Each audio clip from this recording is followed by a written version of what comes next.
ನಮಸ್ಕಾರ ಎಲ್ಲರಿಗೂ boss welcome back to Sagar stories. India versus Bangladesh ಮೊದಲನೇ test match day 1 post day analysis ಗೆ ಸ್ವಾಗತ ಮಗ. At the end of the day India is 339 for loss of 6 wickets ಮಗ. ಎಂತ comeback, ಎಂತ ಬೌನ್ಸ್ ಬ್ಯಾಕು ನಮ್ಮ ಟೀಮ್ ಇಂಡಿಯಾ ಇಂದ. ಅನ್ಬಿಲೀವಬಲ್ ಪರ್ಫಾರ್ಮೆನ್ಸ್ ಮಗ. 7th wicket partnership 195 run.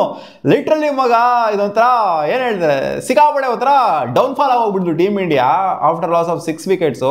144ಕ್ಕೆ ಇನ್ನ ನೆನಪಿದೆ, 144ಕ್ಕೆ 6 ವಿಕೆಟ್ ಡಮಾರು ಇಂಡಿಯಾದು. ಅಲ್ಲಿಂದ ಬಿಲ್ಡ್ ಆಗಿರುವಂತ ಪಾರ್ಟ್ನರ್ಶಿಪ್ ನೋಡಿ 339 ಮಗ. ವಿಕೆಟೇ ಕಳ್ಕೊಂಡಿಲ್ಲ. ಫಸ್ಟ್ ಸೆಷನ್, ಥರ್ಡ್ ಸೆಷನ್ ಒಂಥರ ಅವ್ರ ಕಡೆ ಆಯ್ತು ಅಂದ್ರೆ ಥರ್ಡ್ ಸೆಷನ್ ಕಂಪ್ಲೀಟ್ಲಿ ಆಗಿರೋದು ನಮ್ಮ ಟೀಮ್ ಇಂಡಿಯಾ ಕಡೆ. ಫಸ್ಟ್ ಸೆಷನ್ ಇನ್ಫ್ಯಾಕ್ಟ್ ಇವತ್ತು ಟಾಸ್ ಗೆದ್ದವರು ಬಾಂಗ್ಲಾದೇಶ್ ಅವರೇನೆ. ಬಾಂಗ್ಲಾದೇಶ್ ಗೆದ್ಬಿಟ್ಟು ಬೌಲಿಂಗ್ ಮಾಡ್ತೀವಮ್ಮ, ಇಂಡಿಯನ್ ಬ್ಯಾಟಿಂಗ್ ಆಗ್ತೀವಿ ಅಂತ ಒಂಥರ ಆಶ್ಚರ್ಯಕರವಾದಂಥ ಮೂನ ಮಾಡಿದ್ರು. ನಾನು ಅನ್ಕೊಂಡಿದ್ದೆ ಬ್ಯಾಟಿಂಗ್ ಆಯ್ಕೆ ಮಾಡ್ಕೊಂತಾರೆ ಟಾಸ್ ಗೆದ್ದವರು ಅಂತ. ಬೌಲಿಂಗ್ ಆಯ್ಕೆ ಮಾಡಿಕೊಂಡು ಇನಿಷಿಯಲಿನೇ ಆಘಾತ ಕೊಟ್ಬಿಟ್ರು ಹಂಗೆ ಟಕಾರ್ ನಂಗೆ. ರೋಹಿತ್ ಶರ್ಮಾ ಸ್ವಲ್ಪ ಸ್ಟ್ರಗಲ್ನೇ ಮಾಡ್ತಾ ಇದ್ರು. ಆ್ಯಕ್ಚುಲಿ ಒಂದು 2 ಬಾಲು ಮಿಸ್ ಆಯಿತು. LBW ಅಂಪೈರ್ಸ್ಗಳಿಂದ ಬಚಾವಾಗಿದ್ರು. ಆದಮೇಲೆ ಮತ್ತೆ ಔಟ್ ಆಗಿದ್ದು. ರೋಹಿತ್ ಶರ್ಮಾ ಹಂಗ್ ನೋಡಕ್ ಹೋದ್ರೆ ಇವತ್ತು ಅಷ್ಟೊಂದೇನು ಕನ್ವಿನ್ಸಿಂಗ್ ಆಗಿ ಕಾಣಿಸ್ತಾ ಇರಲಿಲ್ಲ. ಶರ್ಮಾ ಸ್ಲಿಪ್ ಅಲ್ಲಿ 6 ರನ್ಗೆ ಔಟ್ ಆಯ್ತು ಅಂತಂದ್ರೆ ಇಲ್ಲಿ ಗಿಲ್ಲು ಬ್ಯಾಡ್ ಬಾಲಿಗೆ ಔಟ್ ಆಗಿದ್ದು ಮಗ. ಅನ್ಫಾರ್ಚುನೇಟ್ ಡಿಸ್ಮಿಸಲ್ ಅಂತ ಹೇಳ್ಬೇಕು. ಡೌನ್ ದ ಲೆಗ್ ಹೋಗ್ತಾ ಇರುವಂತ ಬಾಲ್ಗೆ ಸುಮ್ಮನೆ ಒಂದು ಟಚ್ ಮಾಡೋ ಒಂದು 4 ತಗೊಳ್ಳೋದಕ್ಕೆ ಹೋಗ್ಬಿಟ್ಟು ಅನ್ಫಾರ್ಚುನೇಟ್ ಆಗಿ ಗಿಲ್ಲು ಡಕ್ಔಟ್ ಆಗಿದ್ದು. ವಿರಾಟ್ ಕೊಹ್ಲಿ ಕೂಡ ಕವರ್ ಡ್ರೈವ್ ಹೊಡೆಯಕ್ಕೆ ಹೋಗ್ಬಿಟ್ಟು ಔಟ್ ಆಗಿದ್ದು. ಸೊ ವಿರಾಟ್ ಕೊಹ್ಲಿ ಏನೂ ಮಾಡೋಕ್ಕಾಗೋದಿಲ್ಲ. ಇದು ಒಂಥರ ವಿರಾಟ್ ಕೊಹ್ಲಿ ಇದು ಪಾಸಿಟಿವ್ ಹೆಂಗೋ ಅದು ಒಂಥರ ನೆಗೆಟಿವ್ ಶೇಡ್ ಅಂತೂ ಇದ್ದೇ ಇರುತ್ತೆ. ಕವರ್ ಡ್ರೈವ್ ಹೊಡಿಬೇಕಾದ್ರೆ ಒಂದೊಂದು ಟೈಮ್ 4 ಹೋಗುತ್ತೆ, ಒಂದೊಂದು ಟೈಮ್ ಅಲ್ಲ, ಮೆಜಾರಿಟಿ ಆಫ್ ದ ಟೈಮ್ಸ್ 4 ಹೋಗುತ್ತೆ.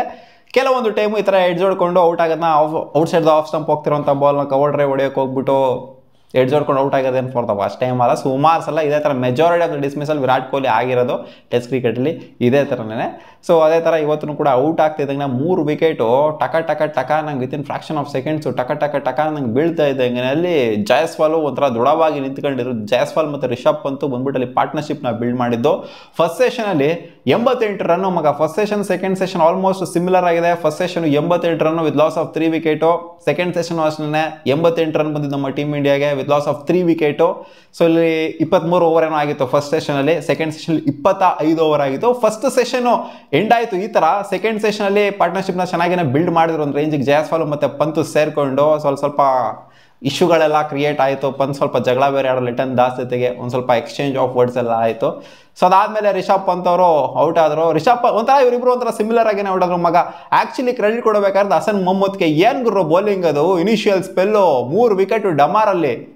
ಫಸ್ಟ್ ಇನ್ನಿಂಗ್ಸಲ್ಲೇ ಎಲ್ಲ ಇನ್ಫ್ಯಾಕ್ಟ್ ಫಸ್ಟ್ 4 ವಿಕೆಟ್ ಎತ್ತಿದ್ದನ್ನು ಕೂಡ ಅವರೇನೇ, ಇನ್ಕ್ಲೂಡಿಂಗ್ ರಿಷಬ್ ಪಂತು. ಸೊ ಒಂಥರ ಸಖತ್ ಬೌಲಿಂಗ್ ನಾವು ಮಾಡಿದ್ರು ಅಂತ ಹೇಳ್ಬೇಕು. ಆಮೇಲೆ ರಾಣಾ ಅವ್ರಿಗೆ ಔಟ್ ಆಗಿದ್ದು ಜಯಸ್ವಾಲ್ ಅವರು. ಸೊ ಆಲ್ಮೋಸ್ಟ್ ಅವರಿಬ್ರು ಒಂಥರ ಸಿಮಿಲರ್ ಆಗಿನೇ ಔಟ್ ಆದ್ರು, ಕಾಟ್ ಬಿಹೈಂಡ್ ಆಗಿದ್ದು. ಆಡೋಷ್ಟು ಟೈಮು ಇಬ್ರು ಕೂಡ ಕನ್ವಿನ್ಸಿಂಗ್ ಆಗಿ ಕಾಣಿಸ್ತಾ ಇದ್ರು. ಒಂಥರ 3 ವಿಕೆಟ್ ಬಿದ್ದಾದ್ಮೇಲೆ ಒಂದು ಸ್ವಲ್ಪ ಗೇಮ್ನ ಗ್ರಿಪ್ ಹಿಡ್ಕೊಂಡ್ರು ಜಯಸ್ವಾಲ್ ಮತ್ತೆ ರಿಷಬ್ ಪಂತು. ಸೊ ರಿಷಬ್ ಪಂತ್ ಅವರು ಔಟ್ ಆಗ್ತಾ ಇದ್ದಂಗೆ ಒಂಥರ ಕಾಟ್ ಬಿಹೈಂಡ್ ಆಗ್ತಿದ್ದಂಗೆ ಈ ಕಡೆ ಇವರು ಕೂಡ ಪಟ್ಟಣಂಗೆ ಔಟ್ ಆದರು.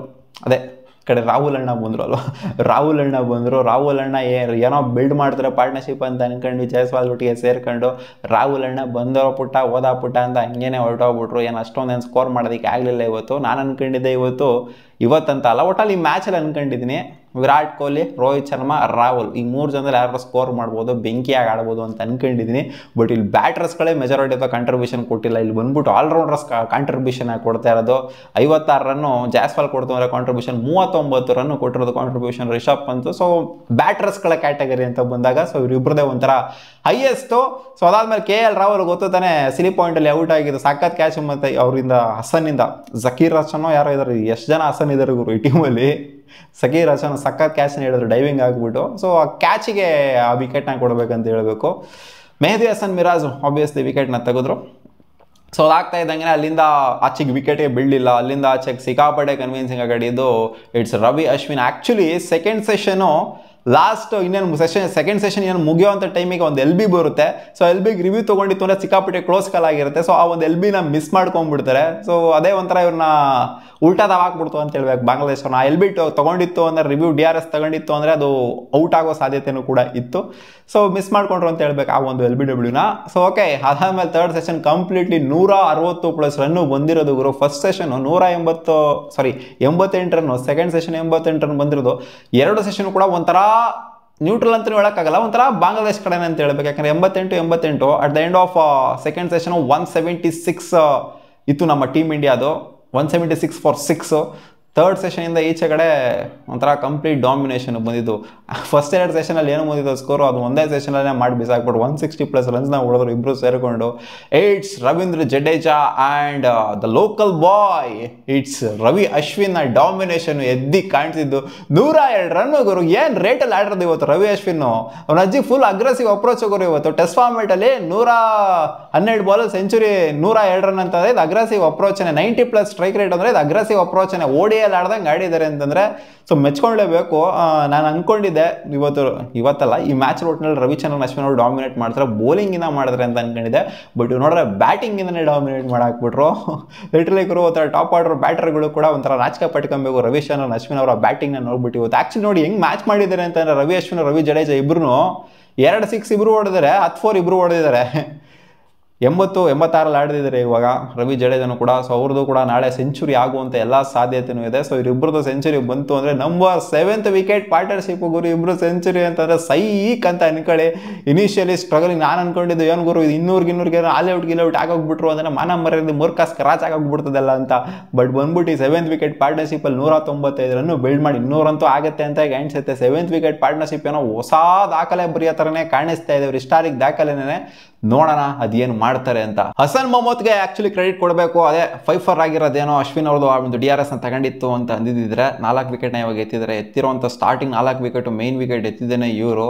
ಸೊ 24 ವರ್ಷದ ಯಂಗ್ಸ್ಟರು ಇಂಪ್ಯಾಕ್ಟ್ ಮಾಡಿದ್ರು ನಮ್ಮ ಟೀಮ್ ಇಂಡಿಯಾ ಮೇಲೆ. ಅವ್ರಿಗೆ ಕ್ರೆಡಿಟ್ ಕೊಡಬೇಕು ಆಬ್ವಿಯಸ್ಲಿ. ಬೇರೆಯವರು ಕೂಡ ಚೆನ್ನಾಗಿ ಮಾಡಿದ್ದಾರೆ, ಬಟ್ ವಿಕೆಟ್ಸ್ ಬೀಳ್ತಾ ಇಲ್ಲ ಅಷ್ಟೇ ಅವರಿಗೆ. ಥರ್ಡ್ ಸೆಷನ್ ಅಂತೂ ಊಷ್ಟಾಗಿ ಹೋಗ್ಬಿಟ್ರು ಬಾಂಗ್ಲಾದೇಶವ್ರು. ಬಿಟ್ರಮ್ಮ ಸಾಕು ನಮಗೆ ಹಾಕೊಂಡು ತತ್ಕಿದ್ದು, ನಾಳೆ ನೋಡ್ಕೊಂತೀವಿ ನಿಮ್ಮನ್ನ ಅಂತ ಒಂಥರ ಫ್ರೆಶ್ ಆಗಿ ಬರ್ತೀವಿ, ಇವತ್ತು ಬಿಟ್ಬಿಡಿ ಆಗಲ್ಲ ವಿಕೆಟ್ ಎತ್ತಕ್ಕೆ ಅನ್ನೋ ಥರ ಆಗೋಗ್ಬಿಟ್ಟಿದ್ರು ಬಾಂಗ್ಲಾದೇಶವರ ಕತೆ. So it's all-rounders who dominated today. It's Ravi Jadeja and Ravichandran Ashwin ಆ ಡಾಮಿನೇಷನ್ನು ನಾಳೆನೂ ಕೂಡ ಮುಂದುವರಿಯುತ್ತೆ ಅಂತ ಅನ್ಕೊಂಡಿದ್ದೀನಿ. ಬಟ್ ನಾಳೆ ಸಿಕ್ಕಾಪಟ್ಟೆ ಫಸ್ಟ್ ಸೆಷನು ಇಂಪಾರ್ಟೆಂಟ್ ಆಗಿರುತ್ತೆ. ಫ್ರೆಶ್ ಆಗಿ ಬಂದಾಗ ವಿಕೆಟ್ಸ್ಗಳು ಬೀಳುವಂಥ ಸಾಧ್ಯತೆಯೂ ಕೂಡ ಇರುತ್ತೆ. ನಾಳೆ ಡಾಮಿನೇಟ್ ಮಾಡಲೇಬೇಕು ಗುರು. 400+ ಕ್ಲಾಕ್ ಆಗಲೇಬೇಕು ಸ್ಕೋರು. 400+ ಕ್ಲಾಕ್ ಆಗುತ್ತೆ ಅಂತ ಅನ್ಕೊಂಡು ಆಲ್ರೆಡಿ 339. ಇನ್ನೊಂದು 60 ಆರಾಮಾಗಿ ಹೊಡಿಬೋದು. ಏನು ಗುರು ಆರಾಮ್ ಅಂತ ಅಂತಿದ್ದೆ ನೀನು. ಫಸ್ಟ್ ಸೆಷನಲ್ಲಿ ಏನಾದ್ರು ವಿಕೆಟ್ ಒಂದು 2-3 ವಿಕೆಟ್ ಬಿತ್ತು ಅಂದರೆ ಟಕ ಅನ್ನಂಗೆ ಡ್ರಾಪ್ ಆಗೋಗ್ಬಿಡ್ತಾರೆ. ಸುಮ್ಮನೆ ಗುರು. ಒಟ್ಟಲ್ಲಿ 400 ಅಂತೂ ಬಂದೇ ಬರುತ್ತೆ ಅಂತ ಅನ್ಕೊಂಡಿದ್ದೀನಿ ನಾನು. 400 ಹೊಡಿತು ಅಂತಂದರೆ ಇದು ಒಂಥರ ಅದ್ದೂರಿ ಸ್ಕೋರು ಫಸ್ಟ್ ಇನ್ನಿಂಗ್ಸಲ್ಲಿ. ಸೊ ನೋಡೋಣ ಏನಾಗುತ್ತೆ ಅಂತ ಮಗ. ನೋಡಿ ಅಲ್ಟಿಮೇಟ್ಲಿ CSK 2 ಜೋಡಿ ಅಂತಲೇ ಕೇಳ್ತಿದ್ದೀನಿ ಗುರು. ಇದು ಬಂದ್ಬಿಟ್ಟು ಲೋಕಲ್ಲು CSKಗೆ ಆಡಿರೋದು ಆಬ್ವಿಯಸ್ಲಿ ರವಿ ಅಶ್ವಿನು ಜಮಾನ್ದಲ್ಲಿ. ಆದ್ರೂ ಲೋಕಲ್ ಬಾಯ್ ತಮಿಳ್ನಾಡಿಗೆ ಸುಮಾರು ಮ್ಯಾಚು ಇದೇ ಗ್ರೌಂಡಲ್ಲಿ ಆಡಿದ್ದಾರೆ. ಸೊ ಒಂಥರ ಇಂಚಿಂಚು ಗೊತ್ತು ಅಂತ ಹೇಳ್ಬೇಕು ಈ ಗ್ರೌಂಡ್ದು. ಸೊ ಲೋಕಲ್ ಬಾಯ್ನ ಡಾಮಿನೇಷನ್ನು ಲೋಕಲ್ ಸ್ಟೇಡಿಯಮಲ್ಲಿ ಎದ್ದು ಕಾಣಿಸ್ತಾ ಇದ್ದಂಗೆ ಈ ಕಡೆ CSKಗೆ ಇಷ್ಟು ವರ್ಷ ಚೇಪಕ್ಕಲ್ಲಿ ಆಡಿದ್ಕೂ ಕೂಡ ಸಾರ್ಥಕ ಮಾಡ್ತಿರೋದಿಲ್ಲಿ ರವಿ ಜಡೇಜಾ ಮಗ. ಲೋಕಲ್ ಬಾಯ್ಸ್ ಡಾಮಿನೇಟಿಂಗ್ ಅಂತ ಹೇಳಬೇಕು. ನೋಡೋಣ ಅದೇನು ಮಾಡ್ತಾರೆ ನಾಳೆ ಅಂತ. ಸೊ ನನ್ನ ಪ್ರಕಾರ ಇವತ್ತು ಡೇ ಯಾರ ಕಡೆ ಹೋಗಿದೆ ಅಂತ ಅಂದರೆ ಫಸ್ಟ್ 2 ಸೆಷನ್ ಏನೋ ಒಂದು ಸ್ವಲ್ಪ ಅವ್ರ ಕಡೆ ಇದ್ರೂ ಕೂಡ ಇವತ್ತು ಡೇ ನನ್ನ ಪ್ರಕಾರ ಇಂಡಿಯಾ ಕಡೆ ಬಂದಿದೆ. ಯಾಕಂದರೆ 7th ವಿಕೆಟ್ ಪಾರ್ಟ್ನರ್ಶಿಪ್ ಕಂಟಿನ್ಯೂ ಆಗ್ತಾ ಇದೆ. ಇದೇ main partnership. So it's India's day ಅಂತ ಹೇಳ್ತೀನಿ ಅಷ್ಟೇ. 339 ರನ್ನು, ಲಾಸ್ ಆಫ್ 6 ವಿಕೆಟ್ ಅಂತಂದರೆ ಇಟ್ಸ್ ಇಂಡಿಯಾಸ್ ಡೇ. ಅದು 3ನೇ ಸೆಷನ್ ಅಂತೂ ಕಂಪ್ಲೀಟ್ಲಿ ಅಗೇನ್ಸ್ಟ್ ಹೋಗಿದ್ದು ಬಾಂಗ್ಲಾದೇಶದ ಕಡೆ. ನೋಡೋಣ ಅದೇನಾಗುತ್ತೆ ನಾಳೆ ಅಂತ. ಸಿಗೋಣ ಮುಂದಿನ ವಿಡಿಯೋದಲ್ಲಿ ಗಾಯ್ಸ್. ನಿಮಗೆ ಏನು ಅನಿಸಿದೆ? ಇಂಡಿಯಾ ಎಷ್ಟಕ್ಕೆ ಆಲ್ ಔಟ್ ಆಗುತ್ತೆ ಅಂತ ಅನಿಸಿದೆ ಕಾಮೆಂಟಲ್ಲಿ ಹಾಕಿ. ವಾ.